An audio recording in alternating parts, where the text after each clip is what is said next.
Okay, welcome Amador Valley students. This is our Pleasanton Police Career Fair panel, and I will kick it off. I'm your school resource officer, Matt Harvey.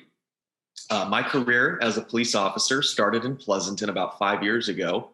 I was very fortunate, just like you guys, to grow up in Pleasanton, to get the incredible education that we get. I went to Foothill, unfortunately, but you guys, understand exactly what we go through.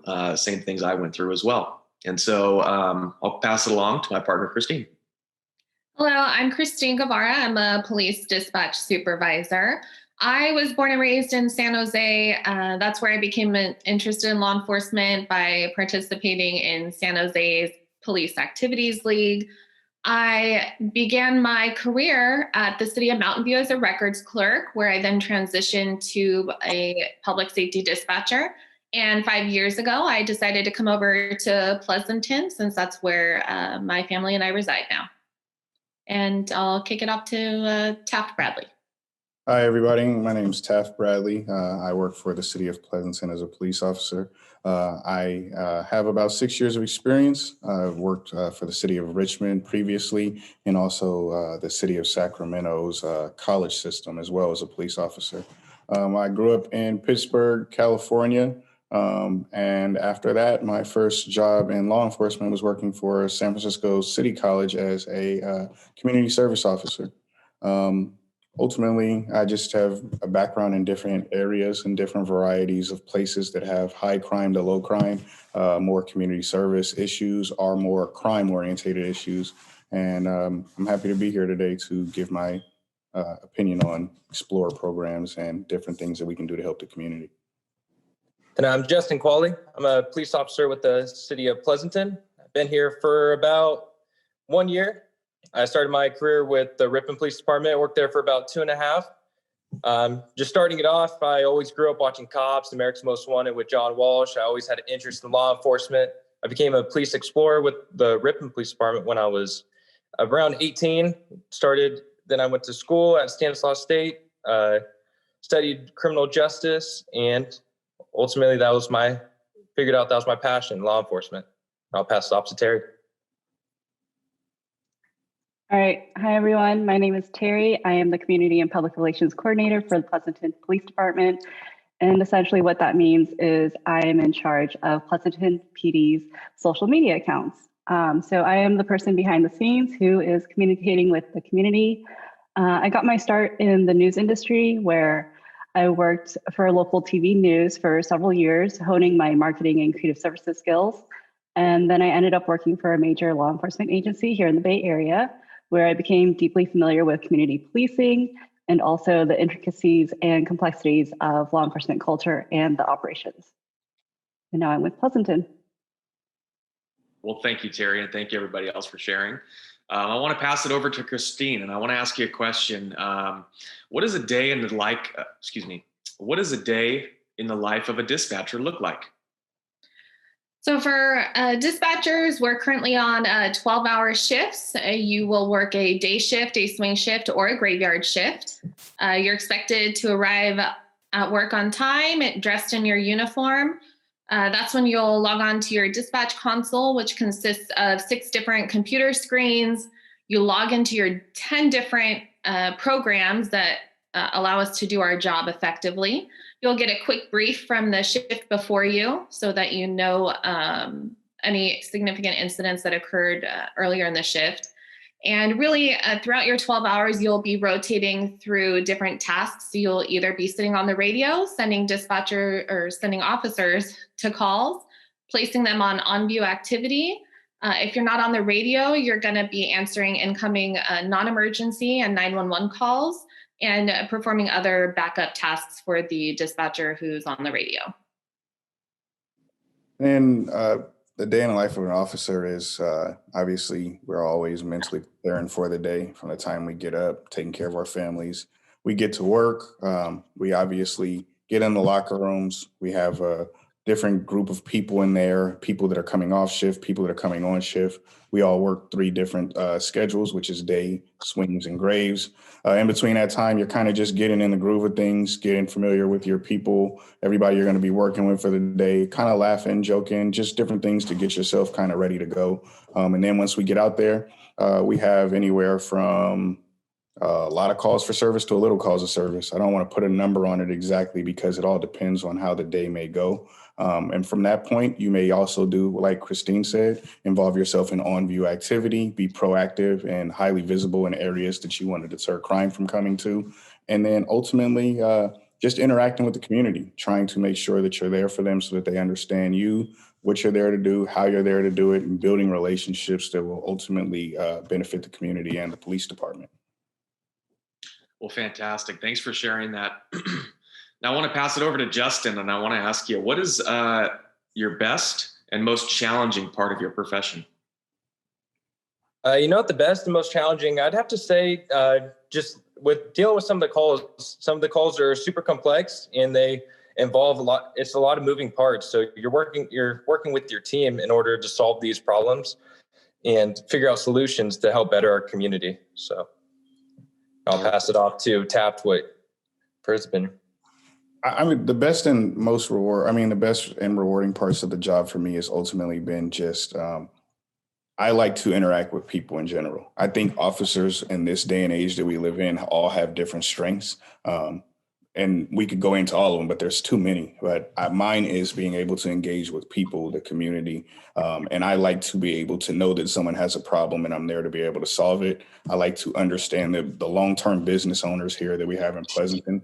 One thing that I feel is unique about this area is that we have a lot of homegrown businesses. So there's a family history and lineage there that you can really understand on how these people grew their business, how they all came together to be where they're at. I like to have that type of interaction with people. So that's very rewarding for me when I can build those relationships and network. I know that it's personally rewarding for me and also professionally rewarding for the department as well. And also just being a person in uniform, someone that people look to for problem solving in their worst situations that may come up in their life, or their best situations may come up in life. I've been able to foster relationships in situations that involve both.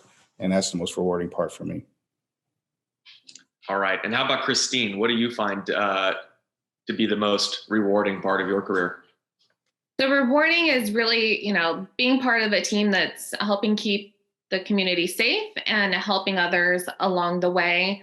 One of the things that's challenging, I think, across law enforcement is the shift work and having to accommodate working holidays, working different shifts, and finding that work-life balance. Awesome. Yeah, it definitely sounds like there's a commonality between finding that work-life balance between all of our job titles, right? So that's definitely a key takeaway, I think, from this presentation, depending on whatever career field you go into, is having a good work-life balance. Everybody always wants to know, though, how much money do we make? That's probably a really important question to all of you students. To answer that question, it really depends on where you go, where you work, what kind of work you do. We all on this here get paid very well. We have a job that is, under the government. And so that means that retirement is taken care of.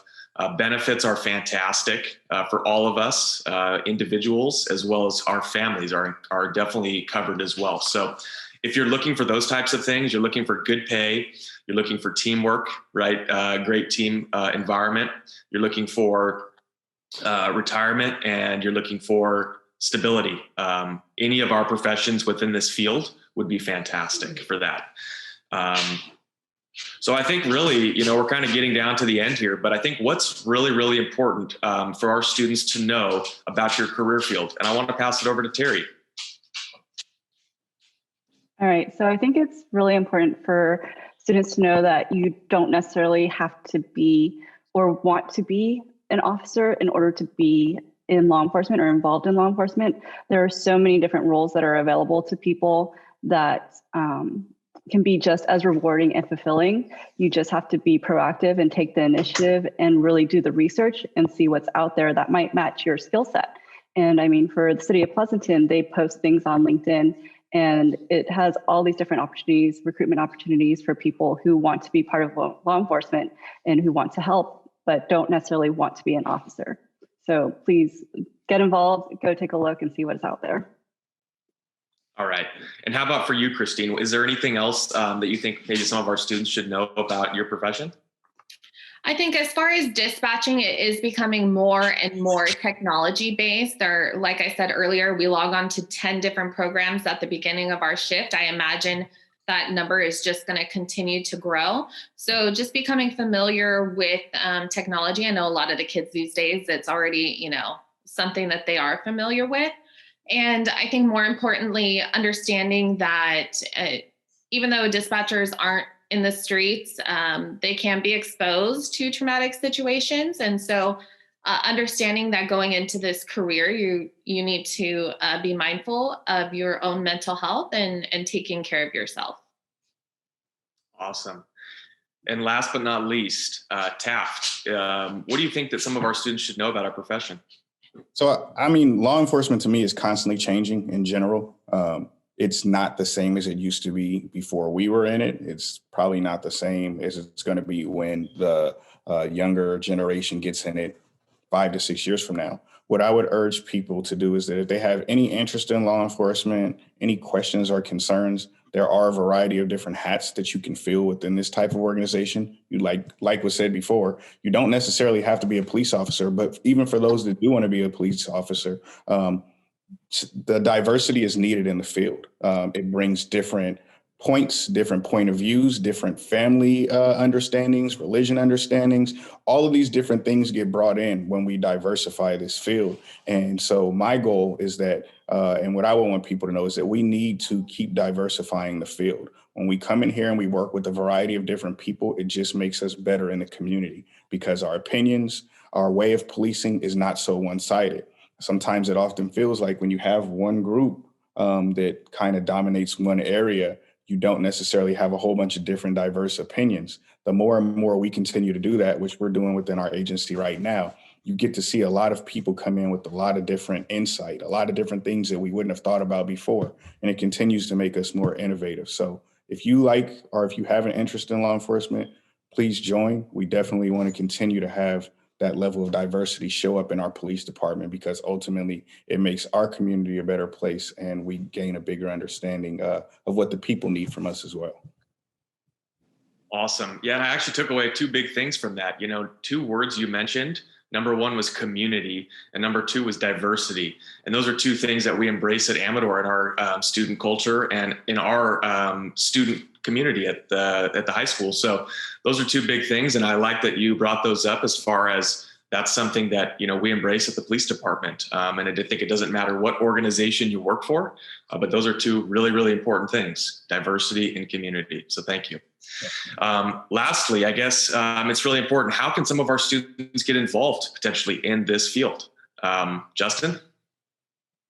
So one way to get involved, I'm sure in the upcoming months, you're going to see a lot of social media posts. We have Instagram, Facebook, Twitter, whatever it may be, and they'll offer the information for if you want to join as a police explorer. And like you heard Harvey say, this is where we started as explorers, and now all of us on this panel right now are explorer advisors. So that's one step to get your foot in the door and ultimately get recruited. Awesome. Well, thank you so much, everybody. I think this answered a lot of our students' questions. If anybody does have any questions, you can always get a hold of me and I'd be happy to direct questions to any of our professionals here on this meeting. And if you'd like to get more information, please reach out to me and I'd be happy to connect you with the people that you need. So thank you so much, everybody. Have a great day.